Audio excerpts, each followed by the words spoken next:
You're watching Kitco News. Welcome back. I'm Michelle Makori. The IMF is now forecasting that the global economy will grow 6% this year and 4.4% next year. The International Monetary Fund is saying that new stimulus and spending packages combined with improved vaccination rates should be enough to drive the strongest year of economic growth since 1976. So what does this mean for a commodity supercycle? Well, joining us to discuss that and so much more is the creme de la creme of the commodities industry, speculator and investor Rick Rule. Rick, who is now the director of Sprott Holdings, having recently stepped down as president and CEO. Rick, it is a pleasure to have you with us. Michelle, my pleasure. Thank you for having me back. Always good to have you here on Kitco News. In whatever capacity, retired, not retired, we always love hearing from you, Rick. All right, let's jump into this IMF forecast because it is now adding fuel to projections of a supercycle, which for the benefit of our viewers is defined as a sustained spell of abnormally strong demand growth that produces struggle to match, sparking a rally in prices that can last years or even decades. So, Rick, it seems like all the elements are there. We've got this combination of a global recovery from COVID-19, an emphasis on the green industrial revolution, if you will, as well as potential lack of supply due to lagging investments in procuring resources like metals. So are we on the verge of a commodity supercycle? I hate to hedge. It depends, I think, on your definition of verge. Of the three factors that you mentioned, the most important to me is the consequences of a lack of sustaining capital investments over the last 20 or 30 years in resources. We are definitely coming into a super cycle as a consequence of underinvestment and therefore supply shortfalls. I think, too, in the very near term, that the economy surprises us to the upside, simply because it's coming off a very low bottom. You know, a circumstance as an example where people simply can fly again will likely do nice things for oil demand. Construction can pick up. But my own nervousness about the whole talk of a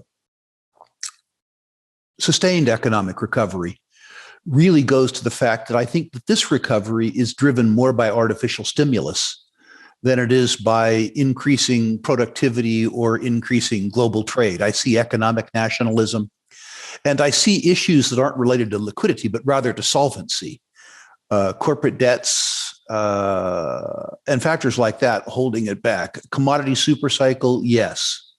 My own guess, if I had to guess, was very strong, then weak, then strong again. In the very near term, I think liquidity is going to float all boats, liquidity and confidence. Looking a little further, I think we have to discount a bit the excesses of the last recovery cycle. And then I think you'll see surprising strength in commodity prices, not so much because of increased demand, but because of supply constraints, which I see as inevitable. Sorry for that long-winded answer, but it was a big question. It was a big question, and you provided us lots of fodder to now dive deeper into it. So let's go into this issue of supply, because that is, of course, what is one of the factors that would lead to a commodity supercycle. Which particular sectors do you think are going to have a problem filling the demand that may arise from this new stimulus, global stimulus, as well as big push towards decarbonization? The easiest one to look at is uranium. It is in oversupply in terms of inventory, but undersupply in terms of productive capacity. More importantly, the spot price, at least, is substantially less than the cost of producing the material sold at spot. So the industry is basically in liquidation. But an industry in liquidation that supplies that 20%, as an example, of the U.S.'s baseload power is one that is absolutely inevitably due for a rebound. Does it need to happen this year? No, but it absolutely needs to happen. For people who, and by the way, there's a great green angle. If you care about carbon-free, emissions-free energy, uranium is, if you will, the be-all and end-all, despite the fact that people don't like it. An easier investment theme for your listeners to get their heads wrapped around, I think, would be copper. The electrification of the world, not just electric vehicles, will continue to increase demand for copper at the same time that humankind lives on copper mines that were discovered 30 and 40 years ago, financed and put into production 20 years ago, and are now very long of tooth. I don't see anything that the industry can do that will increase supplies enough to meet demand 5 years from now. Those investments needed to be made 15 years ago or 20 years from now. 20 years ago, pardon me. The big thinkers of the world seem to believe that you can stand on top of a copper mine, throw in water and fertilizer, and have it grow more copper. But that's not how it works. Every day you mine, your business gets smaller. To permit a big copper mine in the United States could take 15 or 20 years. To finance it, to put it in production, very, very capital intensive, very, very time intensive. We've run out of time, and the reckoning is coming. If we weren't talking today about $60 oil, if this were 4 months ago, I could have said the same thing about oil. Despite the fact that Ms. Thornburg and Ms. Merkel and Mr. Biden and Mr. Trudeau don't like oil, everybody who uses it does. Right. And with oil costing on a global basis $60 a barrel to produce, including sustaining capital investments, when oil was selling for $30 a barrel, it was pretty obvious that either the price had to go up or your car wouldn't start. And you know what the answer to that is going to be. The oil price has recovered, albeit faster than I thought. But the truth is, I think that we're going to see, not immediately, but over time, higher commodity prices than we believe, not as a consequence of demand growth, but rather as a consequence of supply shortfalls. Well, let's focus then on those two commodities that you've highlighted, starting with uranium. So if there is going to be a greater demand that supply is not going to meet, obviously that potentially bodes well for somebody that's well positioned to take advantage of this trend. So how does one, as an investor, position themselves to take advantage of the fact that there is going to be a uranium shortage and an increased demand for it? There are two physical trusts, one called Yellowcake that trades on the London Exchange, one called Uranium Participation Corp that trades on the Toronto Stock Exchange. This isn't the sort of thing like gold or silver that you want to buy, take home, and store under your pillow. This is a different material. So I would advise against that. Yes. Yeah, I would recommend owning it in the trusts. And there are three large uranium producers worldwide: CGN Mining on the Hong Kong Stock Exchange, Cameco in Toronto, and Kazatomprom, a Kazakh producer, which is listed on the London Exchange. All of which I think merit investors' attention. This isn't an investment recommendation because I don't know the individual circumstance of all your subscribers, but I certainly own them all. And then there's a range of juniors, probably 30 of them, 10 or 12 of which are probably worth considering. People need to do their own due diligence, although I'll make an offer later in the show to do some due diligence for people if time permits. I think, too, that you need to understand in the uranium business that it's extremely volatile. If you own particularly the juniors, you need to know that they can increase or decrease in price by 25 or 30% with the same ease, Michelle, that you inhale and exhale. People need to be prepared for volatility in that space. All right. I want to now focus on the other commodity that you mentioned, which will be facing a supply scarcity, and that's copper. How does one best position oneself to benefit from that? Again, now I would recommend that investors who are establishing positions buy the biggest and the best. Freeport Copper is a name that people look at that has pretty good growth built in. BHP and Rio Tinto are both large copper producers, albeit they're not pure plays on copper.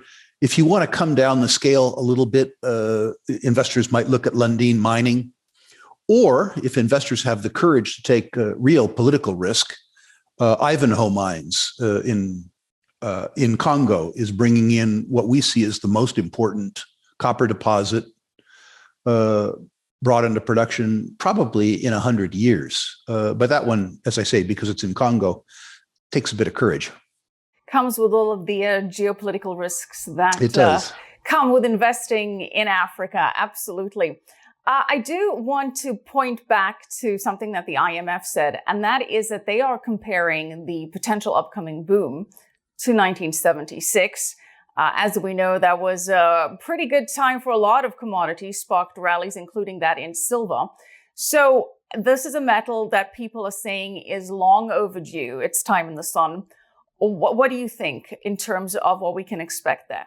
That's an interesting question. In my experience, looking back over 2-decade-long precious metals bull market, silver is a mid-cycle or end-of-cycle mover. I argue that the precious metals bull market has been underway for probably 4 years, so we are mid-cycle. I think gold needs to establish an uptrend again, which I think will happen this year. And then I think silver moves further and faster, again, for those people who have the courage to play a very, very volatile metal. In my experience, going back 45 years in natural resources, the most volatile class of investment in the sector are the high quality silver equities because there are so few of them. And when the generalist gets attracted to the silver narrative, the generalist money crowding into a space as small in terms of total market capitalization as the silver equities generally yields really dramatic upturns. And my suspicion is, albeit this is speculative, that we are in for that circumstance again, probably in the latter part of this year. Well, speaking of general interest, we certainly saw an increase of that in silver during the GameStop Reddit-inspired so-called silver squeeze attempt that we saw in February. And with that now, Rick, there's more and more speculation about silver manipulation. And the concern is that, for starters, there's not enough physical silver to cover the paper silver, that for every ounce of physical silver, there's about 300 silver paper ounces of silver. So I understand that on the futures market, it can be quite common that the daily volume will often exceed by around 200 times the amount of silver available for good delivery. But what does all of this then mean for the prospects of silver manipulation? That's a big topic that'll get both you and I some hate mail. So let's get right into it. We welcome all feedback and all mail. I think all markets are manipulated in the near term. And for the structural reasons that you just described, the silver market is particularly prone to short-term manipulation.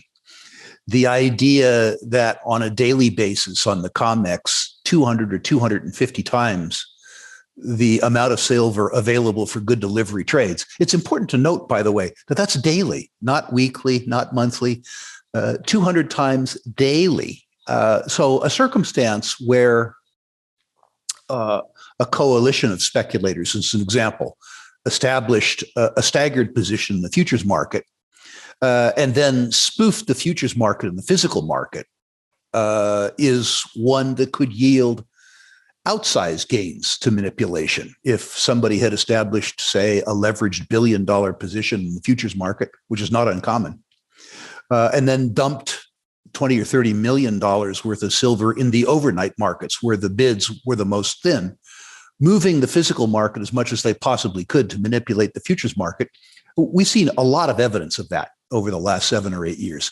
I'm not one who believes that there has been a long-term, multi-decade-long effort to manipulate the price of silver down. I think the price of silver was falling anyway as a consequence of confidence in the US dollar and a bond bull market.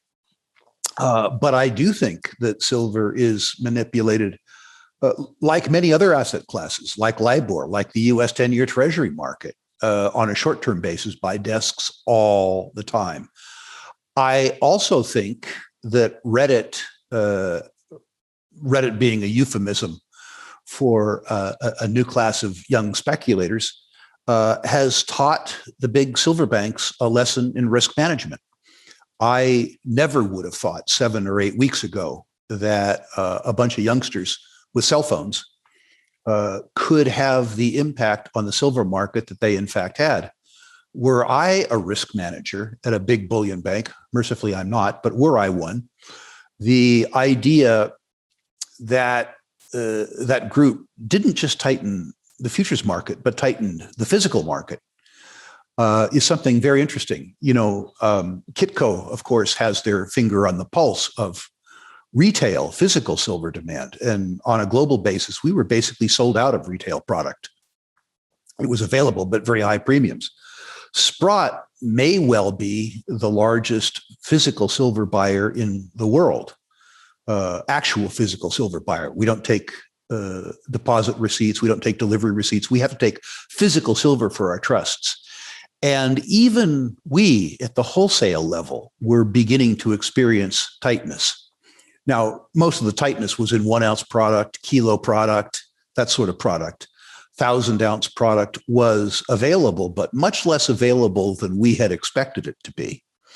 And I think that the combination of the extraordinary leverage in the physicals market and the surge in demand that occurred in the physicals market probably changes the response of all market participants for a long time. The second thing that happened is that it introduced a whole new constituency to silver. Certainly, many of the people from the Reddit crowd will move on to something else in 6 weeks or 7 weeks. But so many of them were introduced to silver that some substantial number, I think, will be attracted to the silver narrative and will be in the market to the market's benefit for a substantial period of time. So I think it has made a difference.